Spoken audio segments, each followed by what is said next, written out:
Hello കൂട്ടുകാരെ, കുറേ ദിവസമായില്ലേ long video ഒക്കെ ഇട്ടിട്ട്. പ്രത്യേകിച്ച് കാരണങ്ങളൊന്നുമില്ല. ആസ് യൂഷ്വൽ എപ്പോഴത്തെ പോലെ എൻ്റെ മടി തന്നെയാണ് കാരണം.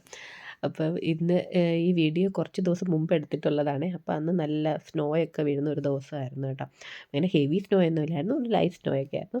അല്ലാത്ത ദിവസങ്ങളിലൊക്കെ ഇങ്ങനെ ഭയങ്കര ഫ്രോസൺ ആണ് കേട്ടോ. നല്ല തണുപ്പുണ്ട്, അങ്ങോട്ട് തണുപ്പ് അങ്ങോട്ട് മാറിയിട്ടില്ല. അപ്പോൾ ഇന്ന് സ്കൂളുണ്ട്. അപ്പോൾ ഉച്ചയ്ക്ക് ലഞ്ചിന് കൊടുത്തു വിടാനുള്ള ഫുഡാണ് ഞാൻ ഉണ്ടാക്കിക്കൊണ്ടിരിക്കുന്നത് കേട്ടോ.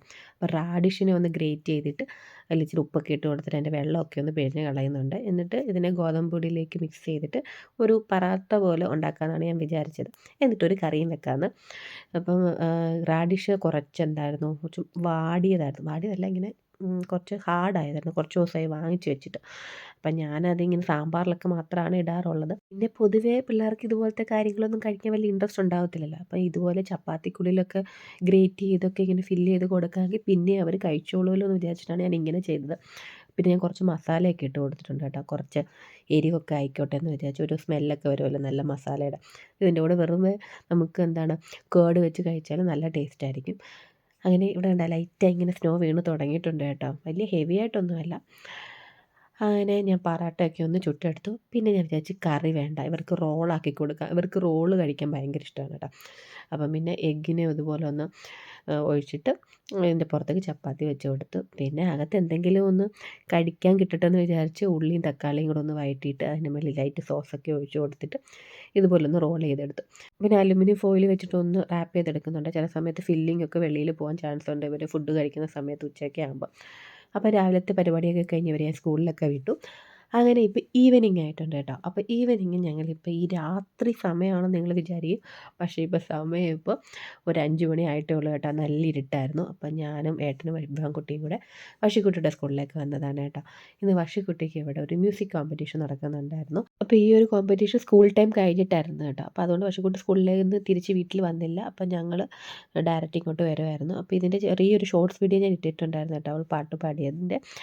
അപ്പോൾ അങ്ങനെ കോമ്പറ്റീഷനൊക്കെ തുടങ്ങി. നേരത്തെ ഇതിന് ഓഡീഷനും കാര്യങ്ങളും ഒക്കെ ഉണ്ടായിരുന്നു. ഓഡീഷനൊക്കെ കഴിഞ്ഞതിന് ശേഷമാണ് ഇവരെ സെലക്ട് ചെയ്തത്. ഒരു സൈഡിൽ സീനിയേഴ്സും ഈ റൈറ്റ് സൈഡിലിരിക്കുന്ന ജൂനിയേഴ്സും ആയിരുന്നു കേട്ടോ. അപ്പോൾ ജൂനിയർ കാറ്റഗറിയിലായിരുന്നു വർഷക്കുട്ടി ഉള്ളത്. പിന്നെ ഇൻസ്ട്രുമെൻസിൻ്റെ കോമ്പറ്റീഷനും ഉണ്ടായിരുന്നു കേട്ടോ. ഇതുവരെ കാണാത്ത ടൈപ്പിലുള്ള ഒരുപാട് ഇൻസ്ട്രുമെൻസ് ഒക്കെ ഇവിടെ കാണാൻ പറ്റി. ഇവിടെ അതിൻ്റെ ക്ലാസ്സസ് ഒക്കെ നടക്കുന്നുണ്ട്. വർഷക്കുട്ടി പാടുന്നതിൻ്റെ ഷോർട്സ് ഞാൻ ഇട്ടിട്ടുണ്ടായിരുന്നു കേട്ടോ. അപ്പോൾ അതുകൊണ്ട് ഞാൻ ഇതിലങ്ങനെ പാട്ട് കേൾപ്പിക്കുന്നില്ല.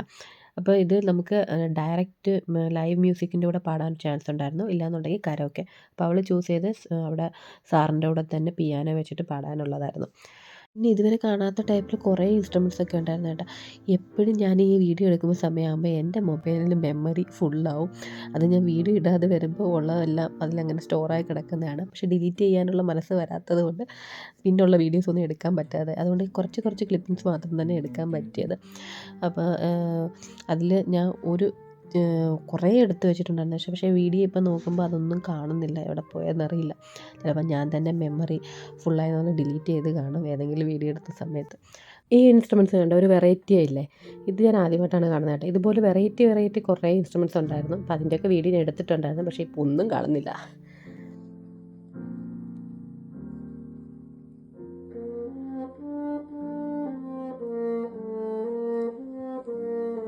2 മണിക്കൂറുണ്ടായിരുന്നു കേട്ടോ ഈ പ്രോഗ്രാം. അപ്പോൾ അതെല്ലാം കഴിഞ്ഞു. ഇനിയിപ്പോൾ ഫൈനലായിട്ട് പ്രൈസ് അനൗൺസ് ചെയ്യുകയാണ് കേട്ടോ. നീണ്ട 2 മണിക്കൂറത്തെ ഒരു പ്രോഗ്രാമായിരുന്നു ഇത്. അങ്ങനെ കുട്ടികളെല്ലാം നന്നായിട്ട് പാർട്ടിസിപ്പേറ്റ് ചെയ്തിരുന്നു കേട്ടോ. അങ്ങനെ വർഷക്കുട്ടിക്ക് ഫസ്റ്റ് റണ്ണറപ്പ് കിട്ടി. ഇതൊരു മലയാളി കുട്ടിയാണ്. ഇത് സീനിയർ കാറ്റഗറിയിൽ ഈ മോൾക്കാണ് ഫസ്റ്റ് റണ്ണറപ്പ് കിട്ടിയത്. അപ്പോൾ 2 മലയാളികൾക്ക് കിട്ടിയപ്പോൾ ഭയങ്കര സന്തോഷം തോന്നി. ആ മോളുടെ അമ്മയെ ഞാൻ അവിടെ വെച്ച് പരിചയപ്പെട്ടിരുന്നു കേട്ടോ. അപ്പോൾ പറഞ്ഞു എൻ്റെ വീഡിയോസ് കാണാറുണ്ട്, ഞാൻ സബ്സ്ക്രൈബ് ചെയ്തിട്ടുണ്ടെന്നൊക്കെ പറഞ്ഞു. അപ്പോൾ ഒരുപാട് സന്തോഷം തോന്നി. യൂട്യൂബ് കൊണ്ടുള്ള ഒരു ഹാപ്പിനെസ് എന്ന് പറഞ്ഞാൽ അതാണ് കേട്ടോ. അറ്റ്ലീസ്റ്റ് 1-2 പേരൊക്കെ എന്നെ തിരിച്ചറിയുന്നു എന്ന് പറയുന്നത് തന്നെ ഭയങ്കര സന്തോഷമാണ്. പിന്നെ പ്രോഗ്രാമൊക്കെ കഴിഞ്ഞ് വീട്ടിലെത്തിയപ്പോഴത്തേന് സമയം ഒരു 8-9 മണിയായി കേട്ടോ. അപ്പോൾ അതിനുശേഷം വിമാൻകുട്ടി ഇരുന്ന് ഹോംവർക്ക് ചെയ്യുകയാണ്. അപ്പോൾ അടുത്ത ദിവസം രാവിലെയാണ് കേട്ടോ. അപ്പോൾ ഇതിപ്പോൾ ഉച്ചയാകാറായി. രാവിലെ പശുക്കുട്ടിയും വിമാനം സ്കൂളിലൊക്കെ പോയി. അപ്പോൾ അന്നേരം ഒന്നും വീഡിയോ എടുക്കാനൊന്നും പറ്റിയില്ല. കാരണം ഏട്ടൻ ഇന്ന് നാട്ടിലേക്ക് പോവാണ് കേട്ടോ. അപ്പോൾ അതിൻ്റെ കുറച്ച് പാക്കിങ്ങും കാര്യങ്ങളൊക്കെ ഉണ്ടായിരുന്നു. അപ്പോൾ അതിൻ്റെ ധൃതിയിലായിരുന്നു. പെട്ടെന്നുള്ളൊരു തീരുമാനമായിരുന്നു നാട്ടിലേക്ക് പോകാമെന്നുള്ളത്. ഏട്ടൻ്റെ അച്ഛന് വയ്യാതായിട്ട് ഹോസ്പിറ്റലിൽ അഡ്മിറ്റാണ്. അപ്പം അതുകൊണ്ടാണ് പെട്ടെന്ന് പോണത്. അപ്പം ഞാൻ ഉച്ചക്കത്തേക്ക് ഇന്ന് സ്പെഷ്യലായിട്ടൊന്നുമില്ല. സാധാരണ വെജിറ്റബിൾസും കാര്യങ്ങളൊക്കെ ഉള്ളൂ. ഇപ്പം പാവയ്ക്ക ഒന്ന് ഫ്രൈ ചെയ്തെടുക്കുകയാണ് കേട്ടോ. അപ്പോൾ കടലമാവും കുറച്ച് അരിപ്പൊടി, മഞ്ഞൾപ്പൊടി, മുളക് പൊടി, ഉപ്പൊക്കെ ഇട്ടിട്ട് ഇതുപോലെ ഒന്ന് മാരിനേറ്റ് ചെയ്തിട്ട് കുറച്ച് ഓയിലൊന്ന് ഫ്രൈ ചെയ്തെടുക്കാം കേട്ടോ. അപ്പോൾ എത്ര പാവയ്ക്ക ഇഷ്ടമല്ലാത്ത ആൾക്കാരും ഇങ്ങനെ കൊടുക്കുകയാണെങ്കിൽ കഴിക്കും. ഒരു കറുമുറ ടേസ്റ്റിൽ നമ്മൾ ചിപ്സൊക്കെ കഴിക്കുന്ന പോലെ നമുക്കൊരു ഫീൽ കിട്ടും കേട്ടോ. നല്ല ടേസ്റ്റാണ്. പിന്നെ ഞാൻ ക്യാബേജ് ഇരിപ്പുണ്ടായിരുന്നു. അപ്പോൾ അതും കൂടെ കൊത്തി ഒന്ന് തോരൻ വെക്കാണ് കേട്ടോ. പിന്നെ സാമ്പാർ, പിന്നെ ഞാൻ വിചാരിച്ചു മീനും മുട്ടയും ഇറച്ചിയൊന്നും ഇല്ലായിരുന്നു. അപ്പം പിന്നെ ഒരു പപ്പടം കൂടെ ഒന്ന് ഫ്രൈ ചെയ്തെടുക്കാമെന്ന് വിചാരിക്കുന്നു. അപ്പം ക്യാബേജിലേക്ക് ഞാൻ മഞ്ഞൾപ്പൊടി, പച്ചമുളക്, പിന്നെ ഓണിയന്, പിന്നെ നമ്മുടെ തേങ്ങ എല്ലാം കൂടെ ഇട്ടിട്ട് ഒന്നിങ്ങനെ ഒന്ന് മിക്സ് ചെയ്ത് വെച്ചിട്ട് പിന്നെ സാധാരണ നമ്മുടെ കടുകൊക്കെ താളിച്ചിട്ട് ഇതുപോലെ തോരൻ ഉണ്ടാക്കി എടുക്കുകയാണ് ചെയ്യുന്നത് കേട്ടോ. ഇന്ന് കുറച്ച് നല്ല വെയിലുണ്ട് കേട്ടോ. അപ്പോൾ ഇന്നലെ സ്നോ പെയ്തതൊക്കെ പെട്ടെന്ന് പോയി കേട്ടോ. അധികമൊന്നും സ്നോ ഇല്ലായിരുന്നു. വൈകിട്ടായപ്പോഴത്തേനും എല്ലാം പോയിരുന്നു. മഴയും കൂടെ പെയ്യും. അപ്പോഴത്തേനും പിന്നെ സ്നോ ഒന്നും കാണില്ല. അങ്ങനെ ഉച്ചക്കത്തെ ലഞ്ചൊക്കെ റെഡിയാക്കി കഴിഞ്ഞു. അങ്ങനെ ഫുഡൊക്കെ ഉണ്ടാക്കിയതിന് ശേഷം അധികം വീഡിയോ ഒന്നും എടുക്കാനൊന്നും പറ്റിയില്ല കേട്ടോ. പിന്നെ പോകുന്നതിൻ്റെ ഒരു തിരക്കായിരുന്നു. അങ്ങനെ വർഷിക്കുട്ടിയും വിമാനം സ്കൂളിൽ നിന്ന് വന്നതിന് ശേഷമാണ് ഏട്ടൻ പോയത്.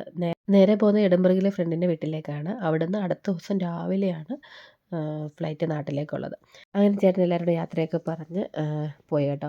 ഇത് അടുത്ത ദിവസം ഈവനിങ് ആണ്. അപ്പോൾ വർഷിക്കുട്ടിയുടെ സ്കൂളിൽ ഇന്നൊരു മീറ്റിംഗ് ഉണ്ട്. അപ്പോൾ ബസ് കാത്ത് നിൽക്കുകയാണ് ഞങ്ങൾ. 6:30ക്കാണ് മീറ്റിംഗ്. ഇവിടെ എല്ലാവരും ജോലിയൊക്കെ കഴിഞ്ഞ് വരുമ്പോൾ ലേറ്റ് ആകുമല്ലോ. അപ്പോൾ അതുകൊണ്ട് ഈവനിങ് ടൈമിലാണ് മീറ്റിംഗൊക്കെ അറേഞ്ച് ചെയ്യുന്നത് സ്കൂളിലൊക്കെ. ഞങ്ങൾ ബസ്സിൽ വന്നതുകൊണ്ട് കുറച്ച് നേരത്തെ എത്തി കേട്ടോ. അതുകൊണ്ടാണ് ആൾക്കാരെ ഒന്നും കാണാത്തത്. ഇന്നത്തെ ഈ മീറ്റിംഗ് സബ്ജക്റ്റ് ചൂസ് ചെയ്യാനുള്ള ഒരു മീറ്റിംഗ് ആണ് കേട്ടോ. അപ്പോൾ ഇവർ ഇനി S3 പോകുന്നത് വർഷിക്കുട്ടി, അതായത് 9th സ്റ്റാൻഡേർഡ്. അപ്പോൾ ഈ 9th സ്റ്റാൻഡേർഡിൽ പഠിക്കുന്ന അതേ സബ്ജക്റ്റ് ആയിരിക്കും 10th പഠിക്കുന്നത്. അപ്പോൾ ഇനി എല്ലാം ഒന്നും പഠിക്കേണ്ട. ഇപ്പം നമുക്ക് അതിലൊരു പേപ്പർ, ആ പേപ്പറിൽ നിന്ന് ഓരോ കുളത്തിൽ നിന്ന് ഓരോന്ന് നമ്മൾ ചൂസ് ചെയ്താൽ മതി.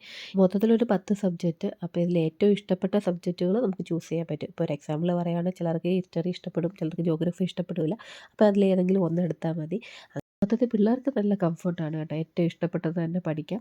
അങ്ങനെ മീറ്റിംഗ് ഒക്കെ കഴിഞ്ഞ് വന്നപ്പോഴത്തേനും സമയം 9 മണിയായി. പിന്നെ തിരിച്ച് ഞങ്ങൾ ടാക്സിയിലാണ് പോയത്.